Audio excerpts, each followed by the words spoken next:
everyone, my name is Kristina Vega, and today I'm taking the interview from A.Kakareka. He's actually also Lithuanian. He also studied in FIU MMIS program, and he is a very inspirational example of those students who graduated FIU and established their own company. So Alma does have his own company which specializes in information security services.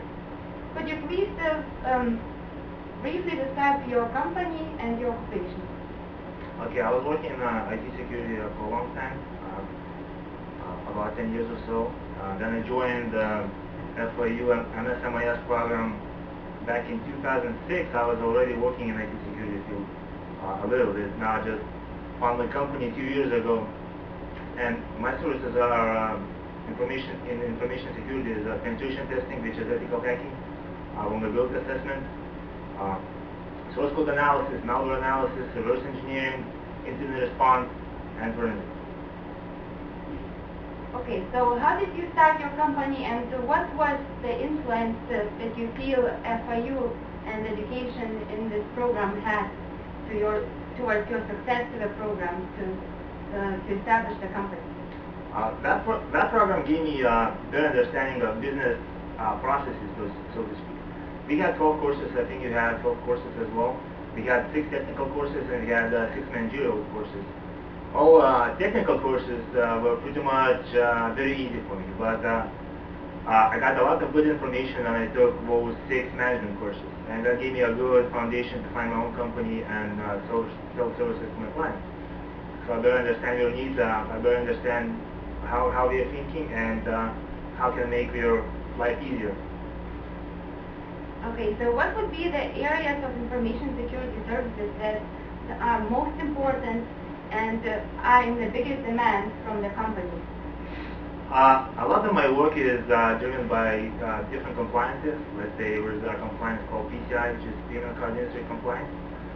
So pretty much if a company takes a large amount of credit cards and they process them, they have to be compliant with PCI compliance, which is, they have to make sure that they do a lot of things right, that they encrypt data, that they don't store, credit card numbers unencrypted in their databases, and many other things like this, that they have firewall, that they have policies in place, that they educate employees about risks. And that they have a lot of control to make sure that this data doesn't leak to the public. So what's the types of companies in Florida are investing most into information security services? I know that we have clients worldwide, but when speaking about Florida, what would be the companies who invest most? Let's put it this way, if a company has large amount of data, we are interested in information security services because they want to keep that information private. Let's say we have big databases and millions of records. So my typical clients are banks, credit unions, or some companies that have a large amount of data. So if you take a Fortune 500 list, all of these companies need information security services because hacking, and these guys in Russia and in China, they don't sleep. They are trying to steal secrets and they're trying to steal information. So these companies have to defend somehow. So what are the most often projects your company works on? The most, I have vulnerability assessment and penetration testing. Penetration testing is ethical hacking, so to speak. So companies hire me to test their environment and make sure that their website is secure, that their network layer is secure, that their employees do not fall for social engineering attacks. For example, many social engineers make this trick. They go into a parking lot and they forget CDs, so to speak, in a parking lot, or USB sticks, and they put malicious code on it and leave it in the parking lot.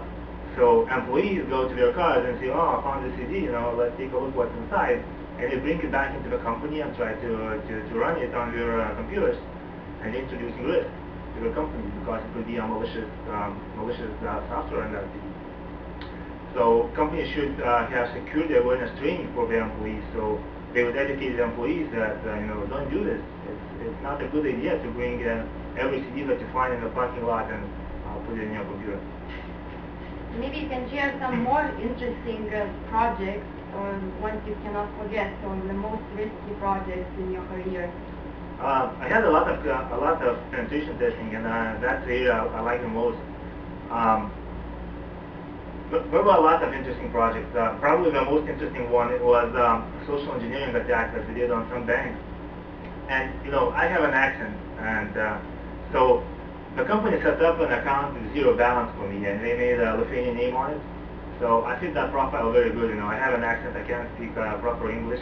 So when I call that company and say, can you tell me what's the balance on my account and what and other things, they typically fall for that because it's pretty hard to fake the accent. So I'm using my disadvantage, so to speak, to take advantage of my clients and give them a report. Another thing we have to remember is that all the companies get pen tests, pretty much every second day, if not every day, from Russia and China, but they don't get a report at the end, and it's free for them. So what I do a pen test and I write a report for the client so they can learn from their mistakes. Oh, I can see that you enjoy your work a lot. So can you tell me, what do you like most about your job? I like the most is when a company says, you cannot hack us, and I prove them otherwise. That's what I like the most, probably, in my job. And I like what I do. I'm in IT for the last 20 years or so, and in information security for the last 10 years. I really like what I do. I know that you're also an expert in Russian cybercrime. What would be the trends you observe in Russian cybercrime? The main trend, so there are two countries that attack the United States the most. It's China and it's Russia. But we have a little different motivations. Russians are typically after money. They go in, they hack some website, or they hack some network or company, and they're looking how to make money out of it right away. They install malicious scripts on it. They try to infect our users, the company's website. A good example would be MySQL.com, where root access was solved for MySQL.com servers, and Russian guys installed malicious scripts on it. Where Chinese are looking to steal some secret data, some blueprints, some information on, let's say, some analysis or some research and development. So Chinese are looking to steal information and copy the product or take some advantage out of that information, where Russians are looking how to make money right away, and that's the problem. And how did you get yourself to be an expert in this area? I speak Russian, so that helps. I go to Russian hacking forums. I do presentations worldwide about Russian cybercrime. As a matter of fact, in 2 weeks I'm flying to Dublin to give a presentation about Russian black market.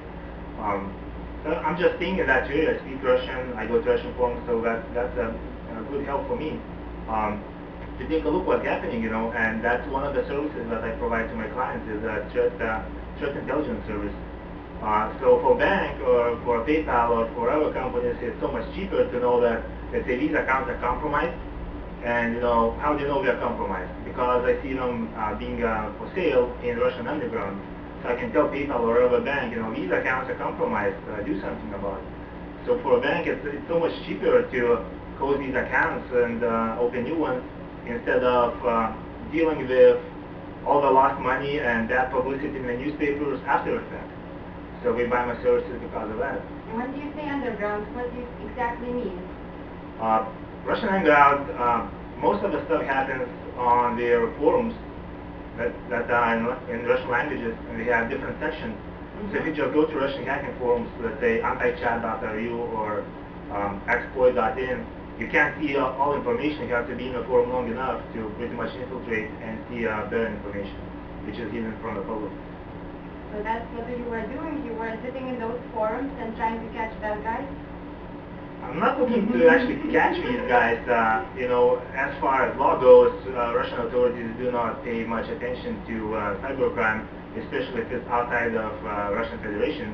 Well, if Kremlin.ru was hacked, probably government would do something. But if some bank is breached here in the United States, they don't care that much, unless it's really, really big, high-value target like the Bank of America or something. So when talking about the hackers, in your opinion, which hackers are the most aggressive and dangerous in the world? I think Russians are doing pretty aggressively in that So area. your service is in a big demand, I guess. That's right. Okay, so what would be the major trends in cybercrime in globally? Globally now all the malicious applications and malicious software is moving into smartphones and mobile devices in general.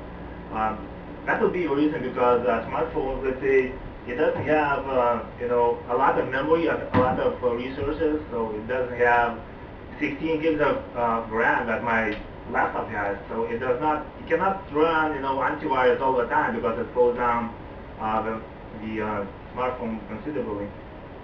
And it doesn't have all these resources like logging and reporting. So smartphones are more vulnerable to attacks than laptops and desktops. And I see malicious malware, malicious software is moving into smartphones a lot. Okay, so for the end, what would you recommend for our FIU fellow students who want to have a good career in information security services?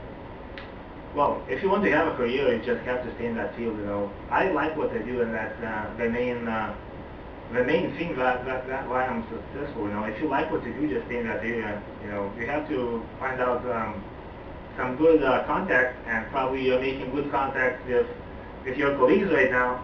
I made good contacts back in 2006 and 2007 when I was at FIU, and I see my classmates once in a while, and we exchange ideas and we exchange leads sometimes to do some work. So that would be my advice. But I think the first step would be to study hard for the NIMS exam. Thank you very much for the interview. Thank